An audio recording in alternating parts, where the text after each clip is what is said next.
हरि ओम। तो हम लोग श्री रामचरितमानस में अयोध्या कांड देख रहे हैं। और पिछले सत्र में हमने देखा कि भरत जी आए और भगवान राम से मिले।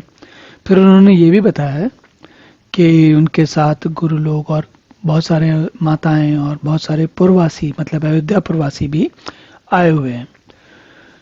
अब गुरु भी आए हैं, गुरु वशिष्ठ जी भी आए हैं। ये सुनकर भगवान राम कहते हैं, शील सिंधु सुनि गुरु आगवनु, सिर समीप राखे रिपुदमनु, चले सबे ग्राम तेउ काला, धीर धर्म धुर दीन दयाला।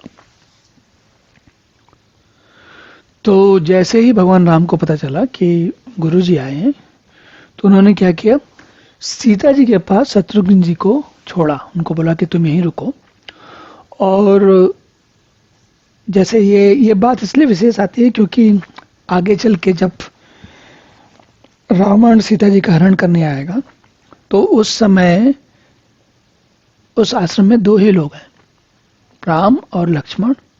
और जब सीता जी कहती हैं कि उनको एक हिरण अच्छा लग रहा है, उसको पकड़ के लाना है, तो उस समय भी श्री रामचंद्र जी लक्ष्मण जी को उनके पास छोड़ के जाते हैं।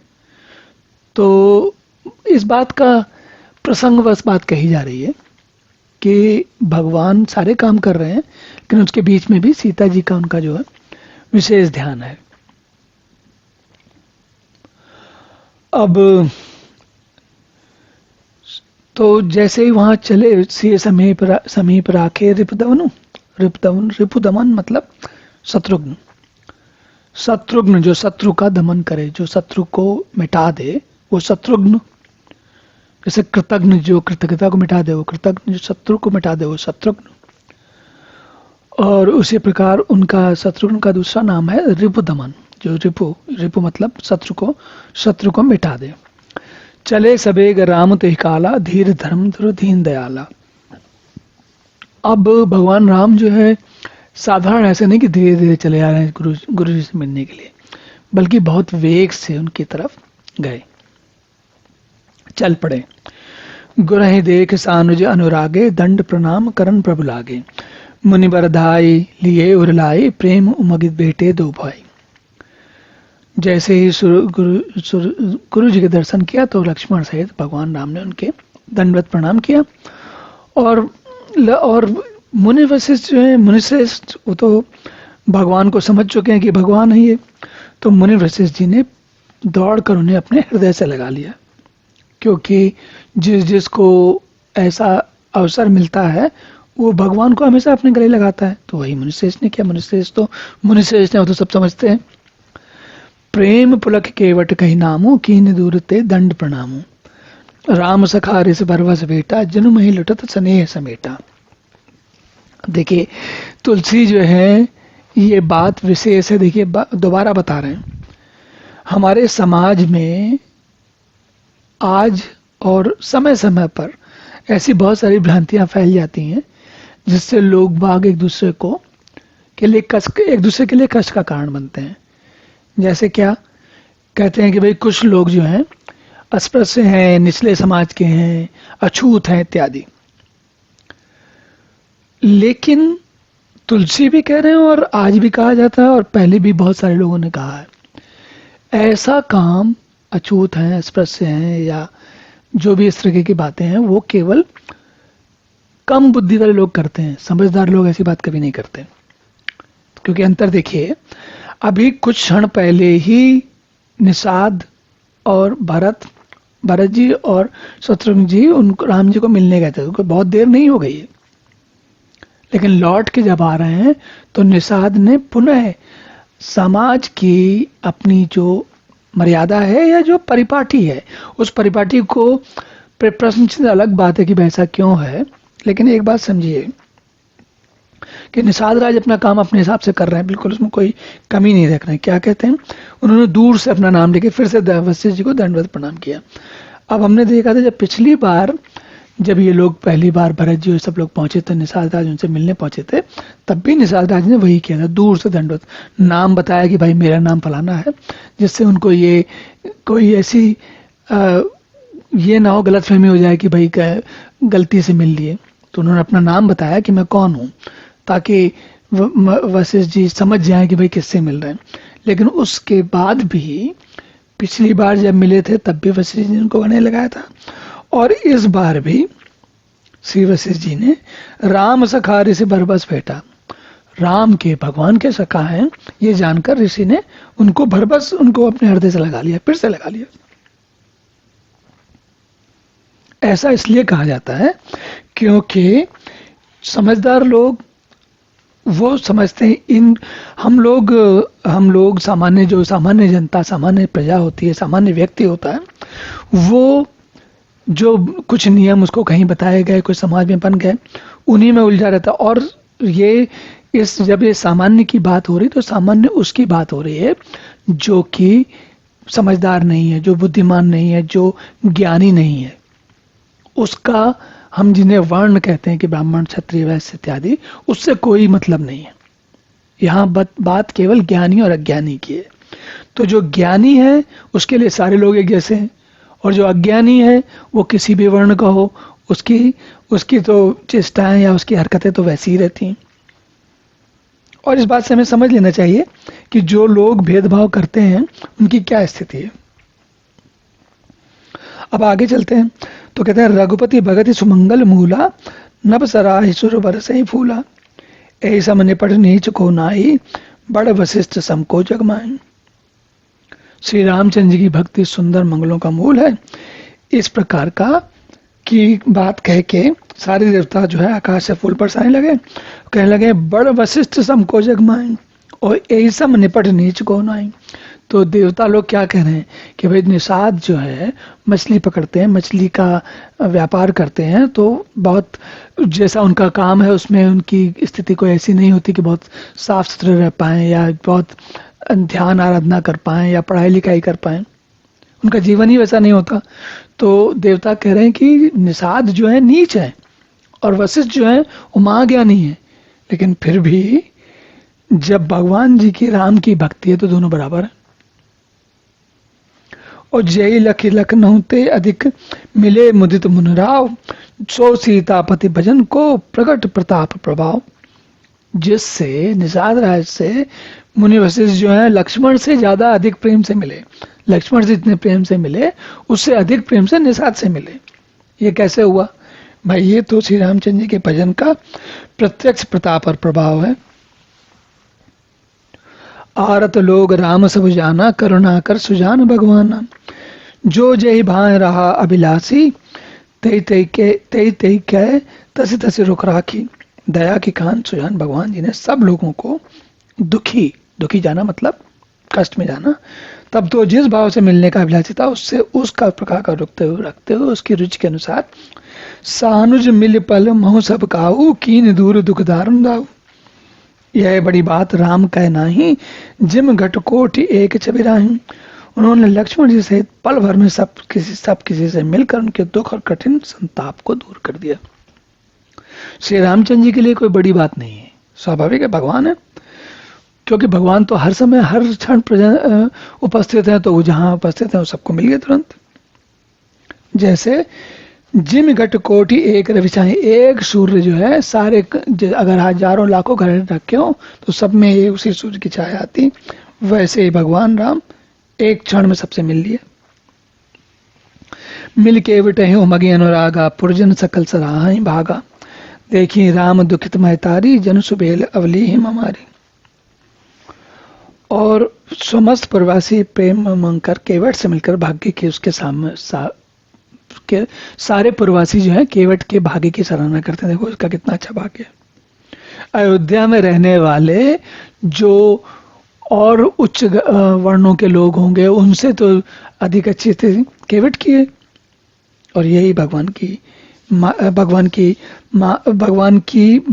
अपने भक्तों को कैसे सबको एक ही प्रकार से देखते हैं, इस बात का इससे बहुत अच्छे तरीके से पता चलता है। श्री रामचंद्र जी ने देखी राम दुखित में तारी, राम ने देखा कि सारी माताएं दुखी हैं, और जन सुबेल अवलीहिम मारी, ऐसा लग रहा है कि पाला मार गया और सबकी चेहरे जो है मुख दृष्टि जो है उतरी हुई है। प्रथम राम बेटी कैकेयी, सरल सुभाएं भगति मति बेही, पग परिकीन प्रबोध बहोरी, काल करम विदे सिर धरि खोरी।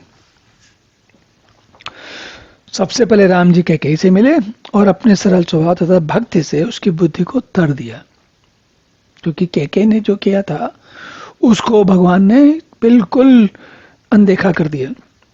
और सबसे पहले कैकेयी से मिले। क्यों मिले? क्योंकि बचपन से सबसे पहले कैकेयी से मिलते आते हैं, तो अब की बार फिर से मिले। फिर चरणों में गिरकर, माता कैकेयी के चरणों में गिरकर उन्होंने काल, कर्म और विधाता के सिर दोष मर दिया। कहा कि भाई काल, कर्म और विधाता के कारण ऐसा हो जाता है, आप मन में कोई इसके लिए कोई क्षोभ न रखिए। भेटी रघुवर मात सब कर प्रबोध प्रतोष, अम्ब ईस आधीन जग काहु न देय दोष। फिर रघुनाथ जी सब माताओं से मिले, फिर उन्होंने सबको समझा बुझाकर संतोष कराया। हे माता, जगत ईश्वर के अधीन है, किसी को भी दोष देना नहीं चाहिए, ऐसा करके समझाया। गुरुते पद बंदे दुह भाई, सहित विप्रतीय जे संगाई, गंग गौरी सम सब सन्मानी, दे असीस मुदित मृदबानी। फिर दोनों भाइयों ने ब्राह्मणों के स्त्री से जो भरत जी के साथ आई थी, गुरु जी की पत्नी अरुंधति जी के चरणों की वंदना की। उन सबका गंगा तथा गौरी जी के समान सम्मान किया और वे सब आनंदित होकर कोमल वाणी से आशीर्वाद देने लगे। सभी लोग आशीर्वाद देने लगे। गई पद लगे सुमित्रा अंका, जन बेटी संपत्ति अतिरंका, पुण्य जननी चरण निदो भ्राता, परे प्रेम पे व्याकुल सब गाता। तब दोनों भाई पैर पकड़कर सुमित्रा जी की गोद में जा चिपटे, मानो किसी अत्यंत दरिद्र को संपत्ति से मिल गई, जैसे माँ मिलती है उसी प्रकार से उतनी प्रसन्नता से उनसे मिले। फिर दोनों भाई माता कौशल्या के चरणों में गिर पड़े। अति अनुराग अम्ब उर लाए, नयन स्नेह सलिल अनुवाय, ते अवसर कर हरस प्रसादु, किम कवि कहे मुख जिमि स्वादु। बड़े ही स्नेह से माता ने उनको अपने गले लगा लिया और नेत्रों से प्रेमाश्रु बहने लगे। स्वाभाविक है, माएँ तो देखती हैं अपने पुत्र को देखती हैं तो उनके तो क्या स्थिति होती है हम सभी जानते हैं। उस समय के हर्ष और विषाद को कवि कैसे कहे, जैसे गूंगा स्वाद को कैसे बताए। मिले जननी सानुज रगराओ, गुरु सन कहो कि धारे पाओ, पुरजन पाई मुनीस नियोगु, जल थल तक तक उतरे लोगु। श्री रघुनाथ जी ने छोटे भाई लक्ष्मण जी साथ गुरु से कहा कि आप सब लोग आश्रम में आइए। तदनंतर मुनीश्वर वंशी की आज्ञा पाकर अयोध्यावासी सब लोग जल थल का सुविधा देखकर इधर उधर जहां जिसको जैसी जगह पे उतर गए, बैठ गए। महेश्वर मंत्री मात गुरु गणे लोग लिए साथ, पावन आश्रम गवन क्यों भरत लखन रघुनाथ। ब्राह्मण, मंत्री, माताएं, गुरु आदि चुने हुए लोगों को साथ लेकर भरत जी, लक्ष्मण जी और श्री रघुनाथ जी पवित्र आश्रम को चले।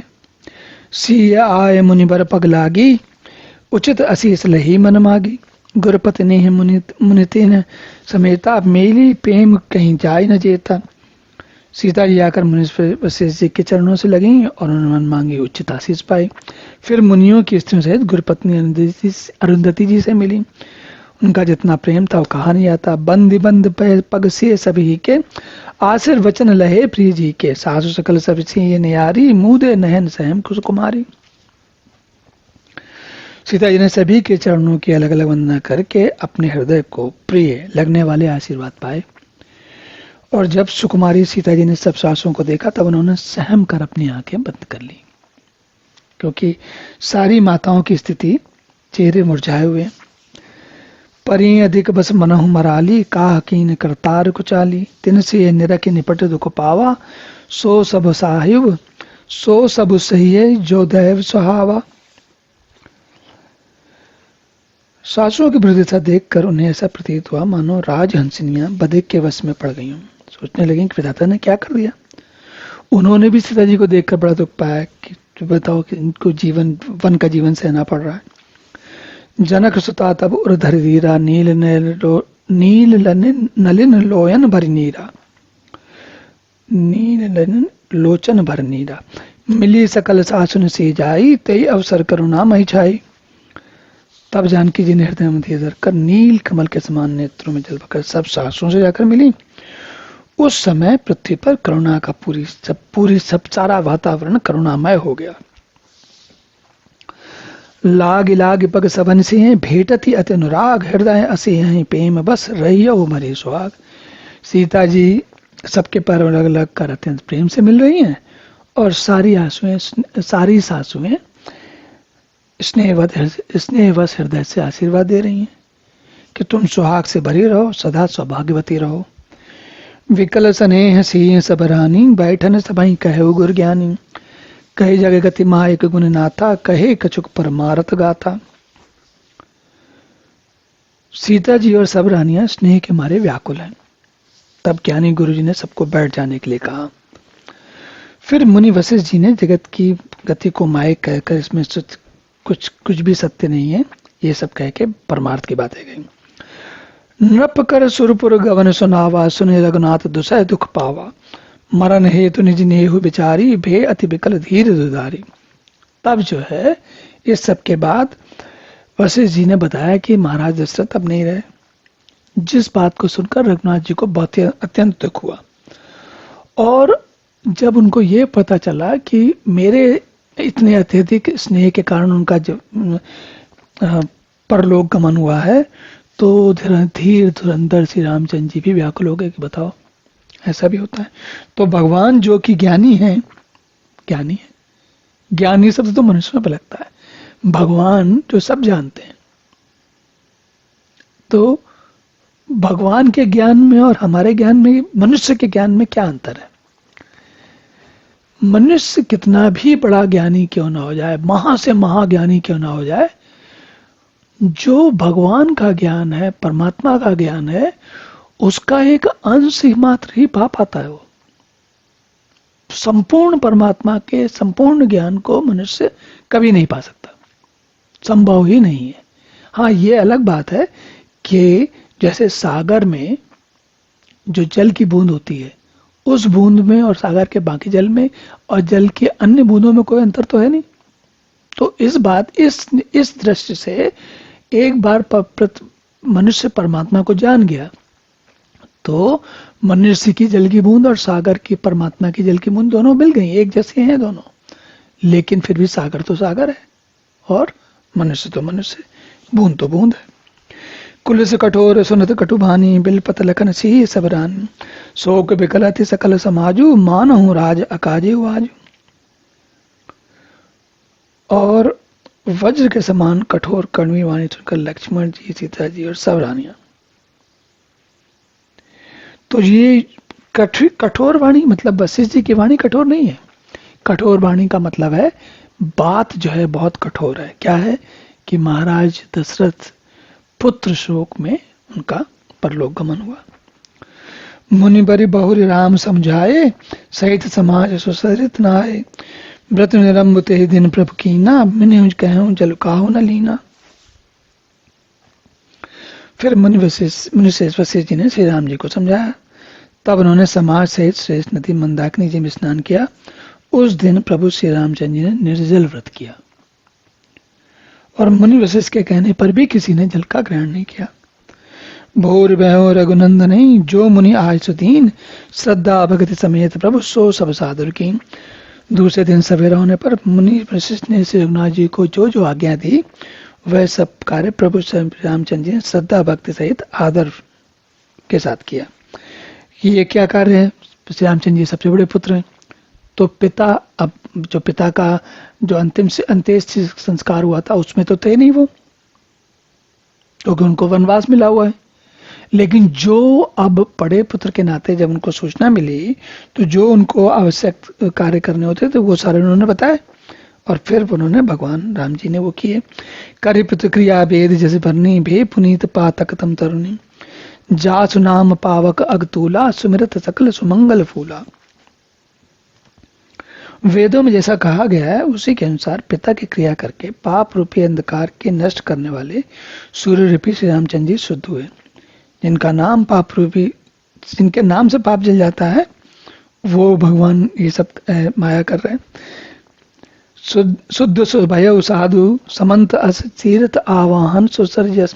शुद्ध भय द्विभाषर बीते, बोले गुरुसन राम प्रीते।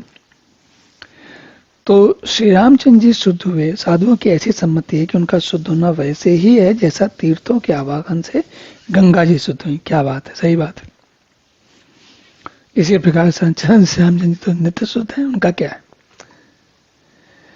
जब शुद्ध हुए 2 दिन बीत गए, तब श्री रामचंद्र जी प्रीति के साथ गुरु जी से बोले, नाथ लोग सब निपट दुखारी, कंद मूल फल अम्बुहारी। सानुज भरत सचिव सब माता, देख मोहि पल जिम जुग जाता। हे नाथ, सब लोग यहाँ अत्यंत दुखी हो रहे हैं, कंद मूल फल का और जल का ही आहार करते हैं। भाई शत्रुघ्न सहित भरत को, मंत्रियों को और सब माताओं को देखकर मुझे एक एक पल युग के समान बीत रहा है। सम समेत पुरधारे उपाऊ, आप यहाँ अमरावती रहो। बहुत कहूँ सब किए डिटाई, उचित हो तस करें गोसाई। अब आप सब लोग जो है अयोध्यापुरी को वापस जाइए। आप यहाँ हैं और राजा अमरावती स्वर्ग में है। अयोध्या तो सुनी है, मैंने बहुत काट कर डाला, आप मुझे नहीं करना चाहिए था। डिटाई की, बड़े लोगों को निर्देशन दे रहे हैं, राय दे रहे हैं, मतलब बड़े लोग हैं, मतलब अपने गुरुवर को। फिर कहते हैं भगवान राम, हे गोसाई जैसा उचित हो वैसा कीजिए।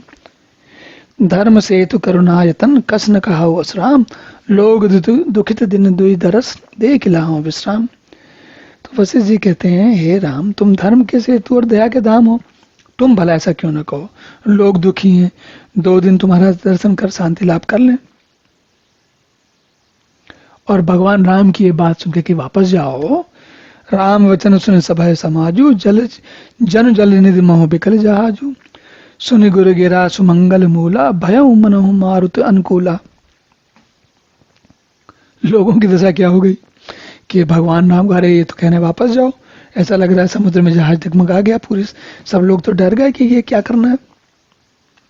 पर जब उन्होंने गुरु वशिष्ठ जी के श्रेष्ठ कल्याण मूलक वाणी सुनी तो उनको लगा कि हवा को लोग ऐसे डर गए, ऐसे बड़ा भारी समुद्र का जहाज जब हवा चलती तो हिलता ना, डोलता है इधर से उधर तक, वैसे लोगों के मन डोल गए। लेकिन जब मुनि वशिष्ठ जी ने कहा कि भाई थोड़ा दिन लोगों को आप तुम्हारे दर्शन का लाभ ले लेने दो, तो उनको लगा कि हाँ चलो महर्षि ने बचा लिया, गुरु श्रेष्ठ ने बचा लिया। पावन पै त्यों काल नहाई, जो बिलो के अग ओग नसाई। मंगल मूर्ति लोचन भरी भरी, निरखई हरस दंडवत करी करी। सब लोग पवित्र पैसनी नदी में तीनों समय स्नान करते हैं, जिसके दर्शन से ही पापों के समूह नष्ट हो जाते हैं। और मंगल मूर्ति श्री रामचंद्र जी को दंडवत प्रणाम कर करके उन्हें नेत्र भर भर कर देखते हैं। हे प्रभु, भगवान की माया और लीला बिल्कुल अपरंपार है। चलिए अब यहीं विश्राम करते हैं, अगले सत्र में पुनः मिलेंगे, तब तक के लिए हरि ओम।